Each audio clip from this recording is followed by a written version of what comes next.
In this video, I'm going to show what worked as a very durable repair to a leak in an AC system and a very unusual clue leading to the location of the leak. Now today we're working on a 2012 Suburban, but it doesn't really matter for this process. For the GM trucks, what will happen if your AC is not working, you'll push the button, you'll get a flashing light, and then it will just go out because you've lost pressure in the system. So what do? You go to the auto parts store, you pick up some refrigerant, you bring the pressure up high enough to activate your compressor, and then you're going to have cold air blowing for a little while anyway. But when the cold air doesn't last, you're going to need a way to find the leak in your system and fix it. So this is what a leak detection kit looks like, and this is the can with the refrigerant that's loaded with a ultraviolet dye. And you'll notice the top of this can has a puncture top. This is the refrigerant. You'll notice the top is very different. It has a valve built into it. These require very different dispensers that look kind of the same. So this is the one for the valve. You'll see it's just got a little plunge in there to open the valve. This one has a sharpened tube. It's designed to puncture the top of the can. And once you puncture those cans, you have to use the entire can. You can't store it.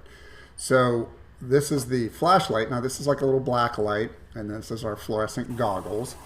So to get the dye into the system, it's no different than any other refrigerant. You're going to go to your low pressure port and you're going to start loading the dye in just like you would any other refrigerant. And your system has to be low enough, and in this case it's pretty much zero, so there's plenty of room to put the dye in. And once the system sees enough pressure, you'll notice in the upper right, the compressor will kick in, and you want to have all your systems turned on, rear AC, passenger AC.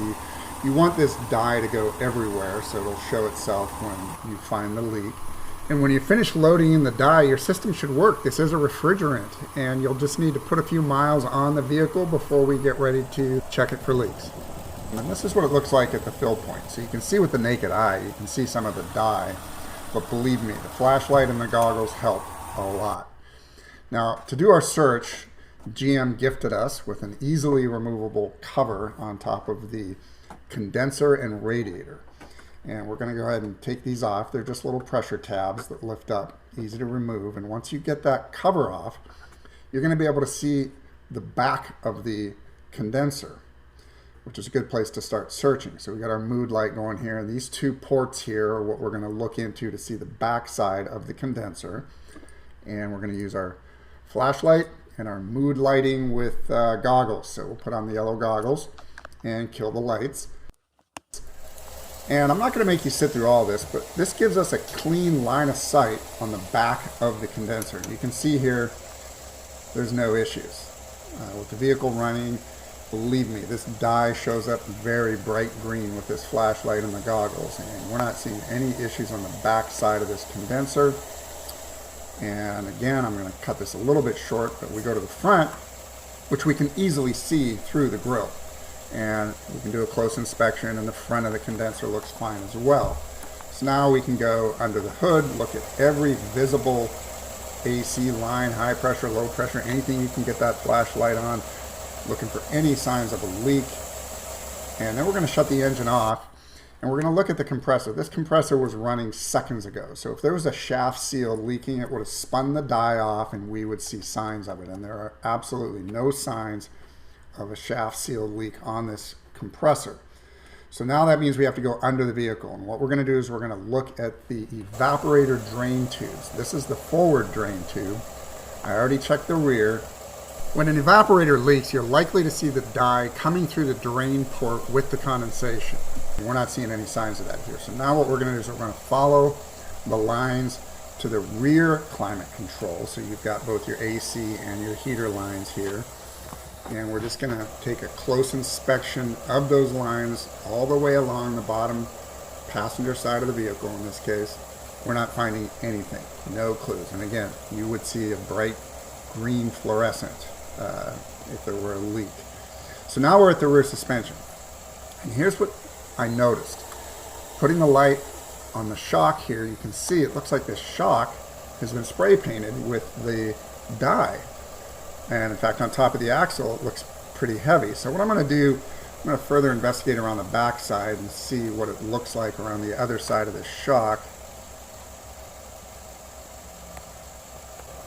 And sure enough, it looks like it's wet. So it looks like it's dripping from above because it goes all the way up the side of the shock. So that means we've got a hidden leak inside the wheel well, and we're going to have to take some things apart. So the wheel's off the vehicle, and now what we're doing is we're going to remove, there's about 4 bolts and a few push tabs holding the inner liner. And when we remove these first 2 bolts and lift up the liner, we can see we have better access to the lines here. And you can see these are our AC line. This is the low pressure, high pressure. And these are the heater lines. These go to the rear heater of the vehicle. And if we follow these lines up, we can see we have a wet clamp. And if we put the light on it, lights up like a Christmas tree. There's no question. This is where our leak is. Now to get a better look at this, we're definitely going to have to unbolt this clamp and take a closer look at these tubes.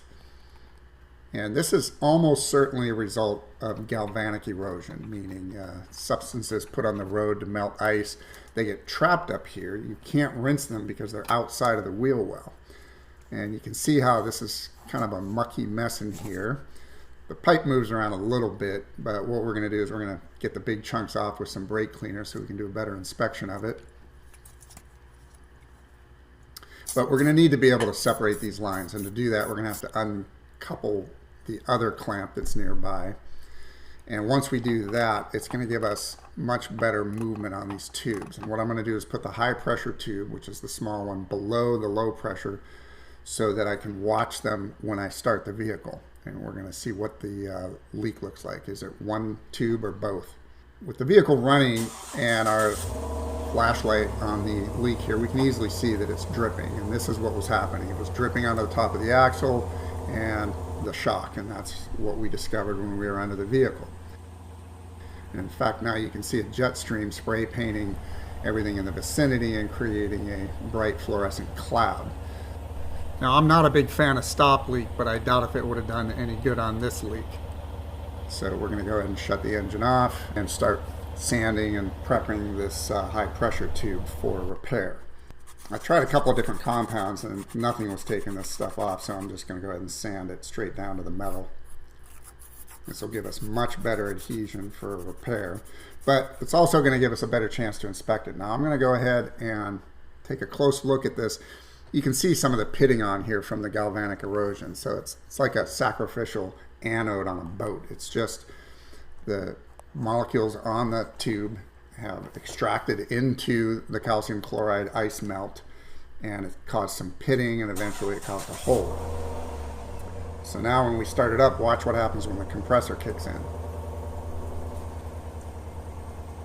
Yep, you got a very powerful jet stream of refrigerant right here. And if we put our light on it, we get the bright fluorescent green.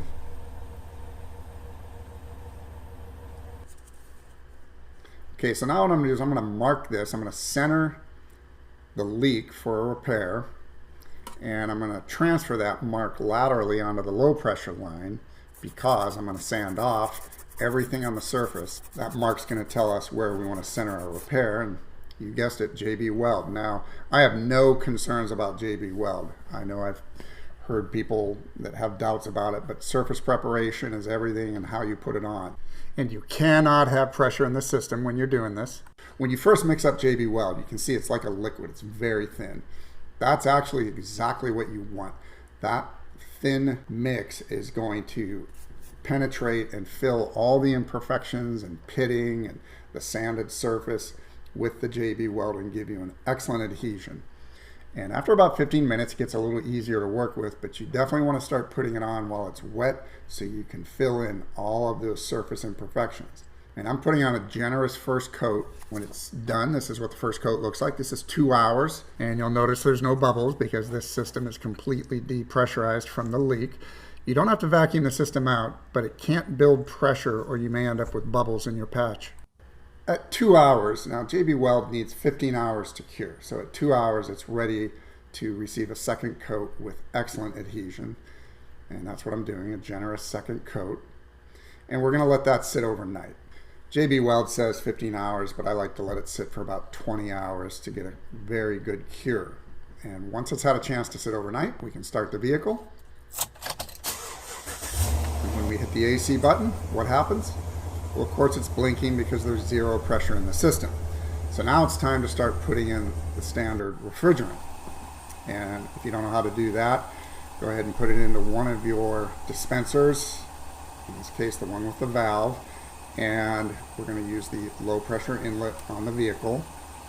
And of course we have no pressure, so once we start putting pressure in, you'll see again in the upper right, the compressor will kick in. And in this case, with the compressor kicked in, this allows us to go back in the vehicle and turn on the rear AC, the passenger AC. You want to open up all those systems to better absorb your refrigerant. And so we're going to continue adding refrigerant until we can get it up to the acceptable range. And this was happening just before a heat wave, so it's pretty warm out. And once you're done, we can check our repair. And we'll take our light, and you'll notice the repair looks fine. There's no issues with leaks, but you can still see the dye from the old leak on the tube clamp. So it looks like we have a good repair. And I just want to make a quick note on adhesion. You might have noticed earlier in the video I accidentally got some of this JB Weld on a part of the pipe that I didn't mean to. And I tried removing that with a razor. And the razor had as much chance of scraping off aluminum, as you can see, as it did JB Weld. This adhesion is fantastic, so I'm not worried about this being a weak link in this system now. So I'm going to go ahead and replace the strap. Just goes back, and these straps allow for the additional size from the JB Weld. It's not a problem, and it keeps the tubes from touching each other. So we'll go ahead and tighten that down, and we'll go ahead and tighten down our other strap.